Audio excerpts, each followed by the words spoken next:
আসসালামু আলাইকুম রাহমাতুল্লাহি ওয়া বারাকাতুহু। প্রিয় ভিউয়ার্স, আপনারা সকলে কেমন আছেন?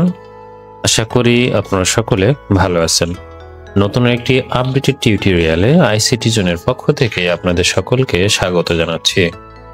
ষষ্ঠ গণবিজ্ঞপ্তির সুপারিশ রেজাল্ট ইতিমধ্যে প্রকাশ করা হয়েছে এবং যে সমস্ত প্রার্থীগণ স্কুল, কলেজ এবং মাদ্রাসায় যেখানে সুপারিশ প্রাপ্ত হয়েছেন, সুপারিশ পাওয়ার পর আপনাদের সকল ডকুমেন্ট যুক্ত করার পর এমপিও আবেদন করতে হয়। তবে এমপিও আবেদন করার জন্য নির্ধারিত একটা সময় কিন্তু রয়েছে। এই নির্ধারিত সময়ের ভিতরে আপনি যদি আপনার এমপিও কাগজপত্র, ডকুমেন্টগুলা অধিদপ্তরে প্রেরণ করতে ব্যর্থ হন, সেক্ষেত্রে আপনার এমপিওভুক্ত কার্যক্রম অর্থাৎ বেতন পেতে 1 মাস থেকে 2 মাস কিন্তু দেরি হতে পারে।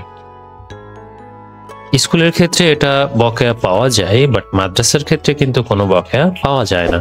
তবে স্কুলের আবেদন 1 মাস পর 1 মাস হয়, অর্থাৎ প্রতি জোড় মাসের প্রথম দিকে হয়, এবং মাদ্রাসার এমপিও আবেদন প্রতি মাসের 1 থেকে 4 তারিখের ভিতরে প্রতিষ্ঠান প্রধান থেকে উপজেলা মাধ্যমিক শিক্ষা অফিসার বরাবর ফরওয়ার্ড করতে হয়। সো এই ব্যাপারটা নিয়ে আমি আজ ডিটেইলসে আপনাদের সঙ্গে আলোচনা করব। তো সকলে আশা করি শুরু থেকে শেষ পর্যন্ত দেখবেন। তো কথা না বাড়িয়ে চলুন আমরা শুরু করি।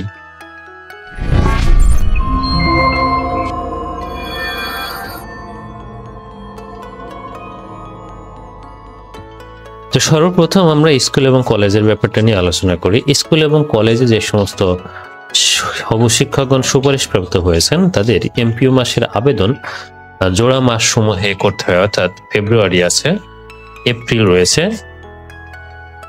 জুন মাস রয়েছে, এরকম জোড় যে মাসগুলো আছে সেই মাসের 6 তারিখের ভিতরে প্রতিষ্ঠান প্রধান অর্থাৎ এমপিও আবেদন যে সমস্ত শিক্ষকগণ করতে চাচ্ছেন, তারা প্রতি জোড় মাসে 6 তারিখের ভিতরে আবেদনটি করে ফেলতে হবে এবং 6 মাসের ভিতরে প্রতিষ্ঠান প্রধান উপজেলা মাধ্যমিক শিক্ষা অফিসার বরাবর সেটি ফরওয়ার্ড করবেন।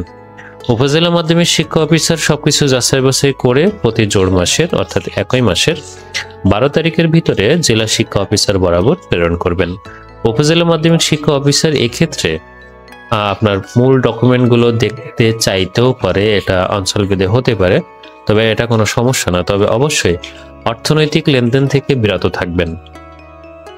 জেলা শিক্ষা অফিসার প্রতি জোড় মাসের 20 তারিখের ভিতরে আঞ্চলিক বা উপপরিচালক বরাবর প্রেরণ করবেন। আঞ্চলিক বা উপপরিচালক প্রতি বিজোড় মাসের অর্থাৎ আপনি যে মাসে আবেদন করেছেন সেই মাসের পরের মাসের 6 তারিখের ভিতরে সেটা মাউসিতে পুনরায় যাচাইয়ের জন্য প্রেরণ করবেন। মাউসি সেটা উক্ত মাসের অর্থাৎ বিজোড় মাসের 8 তারিখের ভিতরে সেটা এমপিও কমিটি বরাবর প্রেরণ করবেন। এমপিও কমিটির সভা হবে 10 থেকে 12 তারিখের ভিতরে এবং 10 থেকে 12 তারিখের পরে আপনারা ইমেজ সেলে প্রবেশ করে আপনার আবেদনটি কোন পর্যায়ে আছে সেটি আপনি দেখতে পারবেন। যদি আপনার আবেদনটি ডান হয়ে যায়, সেক্ষেত্রে আপনার ইন্ডেক্স নাম্বারটি আপনি দেখতে পারবেন। আর যদি রিজেক্ট হয়ে যায়, তাহলে কোন কারণে রিজেক্ট করা হয়েছে আপনার অ্যাপ্লিকেশনে একেবারে অনলাইন অ্যাপ্লিকেশনে একেবারে নিচের দিকে আপনি সেটা দেখতে পারবেন। সেই সমস্যাটা বা ত্রুটিটাকে আপনি ঠিক করে পরবর্তী জোড় মাসে পুনরায় আবেদন করতে পারবেন। সেক্ষেত্রে আপনি শুধু যে মাসে আবেদন করছেন ঠিক সেই মাস থেকে কিন্তু আপনার বেতনটি শুরু হবে। এক্ষেত্রে আপনি যদি 2, 3 অথবা 4-5 মাস পরে আপনার বেতন চালু করতে সক্ষম হন, সেক্ষেত্রে আপনি বকেয়ার আবেদন করতে পারবেন এবং বকেয়া আবেদনটি গ্রান্টেড হলে বকেয়া টাকা আপনি পুনরায় ফেরত পাবেন। এবার আসি মাদ্রাসার ক্ষেত্রে। মাদ্রাসার এমপিও ভুক্তিটা আসলে স্কুলের থেকে তুলনামূলক সহজ। মাদ্রাসার এমপিও আবেদন প্রতি মাসে করা যায়। প্রতিষ্ঠান প্রধান প্রতি মাসে 4 তারিখের ভিতরে এমপিও আবেদন করে উপজেলা মাধ্যমিক শিক্ষা অফিসার বরাবর প্রেরণ করবেন। উপজেলা মাধ্যমিক শিক্ষা অফিসার প্রতি মাসের 8 তারিখে এটি এমপিও কমিটি সভা অর্থাৎ একেবারে প্রোগ্রামারের কাছে প্রেরণ করবে। মাদ্রাসার এমপিও ভুক্তিতে একটা সুবিধা হচ্ছে, উপজেলা মাধ্যমিক শিক্ষা অফিসারের পর এটা সরাসরি মাদ্রাসা অধিদপ্তরে চলে যায়। জেলা শিক্ষা অফিসার, আঞ্চলিক বা উপপরিচালক, মাউসি কিংবা অন্য যেটাই আপনি বলেন না কেন, মাদ্রাসা শিক্ষা অধিদপ্তরই বলেন না কেন, এখানে কোনো জায়গায় এটা যাচাই বাছাই করার কোনো প্রয়োজন মনে করে না এরা। সরাসরি এটা উপজেলা থেকে প্রোগ্রামারের কাছে চলে যায়। তো সেক্ষেত্রে স্কুল কলেজের চেয়ে মাদ্রাসার এমপিও ভুক্তিটা তুলনামূলকভাবে সহজ, কারণ স্কুলের ক্ষেত্রে আপনি দেখতে পাচ্ছেন অনেকগুলা কিন্তু ধাপ পেরিয়ে একটা এমপিও হয়। তো মোটামুটি কথা এখান থেকে উপজেলা মাধ্যমিক শিক্ষা অফিসার থেকে রিজেক্টেড হওয়ার সম্ভাবনা খুব কম থাকলেও উপপরিচালক থেকে আপনার রিজেক্টেড হওয়ার সম্ভাবনা থাকে অনেক বেশি। এরপরে আপনার এমপিও কমিটি থেকেও কিন্তু অনেকগুলো রিজেক্ট হওয়ার রেকর্ড রয়েছে। সেক্ষেত্রে মাদ্রাসা একটু তুলনামূলকভাবে সহজ। প্রতি মাসে যেহেতু আবেদন করা যায় উপজেলা মাধ্যমিক শিক্ষা অফিসার থেকে সরাসরি প্রোগ্রামার, এখানে রিজেক্ট হওয়ার সম্ভাবনা অনলি অনেকটা কম।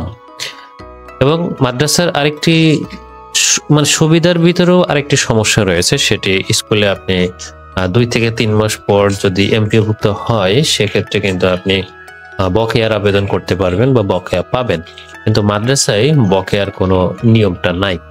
সো সেক্ষেত্রে মাদ্রাসার দিক থেকে এই জিনিসটা একটু হ্যাজালও রয়েছে এখনো পর্যন্ত। তবে আশা করা হয় বা আমরা আশা করি যে মাদ্রাসা এই ব্যাপারটি দেখবে এবং এটা সমাধান করবে।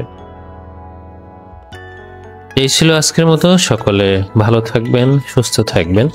চ্যানেলটি সাবস্ক্রাইব করে ভিডিওটি ভালো লাগলে শেয়ার করে অন্যকে দেখার সুযোগ করে দিবেন। সকলে ভালো থাকবেন, সুস্থ থাকবেন। আসসালামু আলাইকুম।